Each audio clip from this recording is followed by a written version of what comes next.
নমস্কার বন্ধুরা, আমি চলে এসেছি নতুন একটা রেসিপি নিয়ে।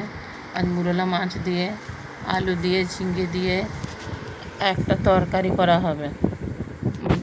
ফার্স্টে পেঁয়াজ তেলের মধ্যে দিয়ে দিলাম, তারপরে পেঁয়াজটা লাল লাল করে ভেজে নেব। টমেটোগুলোকে ভালো করে ভেজে নেব।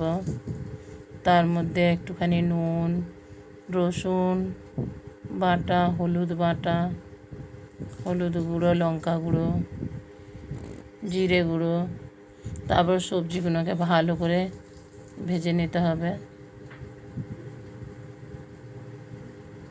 ভেজে কষে একটু জল দিয়ে ঢাকা দিয়ে দিলাম।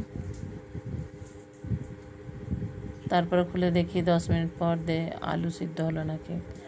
তারপরে মুরলা মাছগুলোকে দিয়ে দিলাম। যা খেয়ে ছোটো ছেলে তো বললো দারুণ।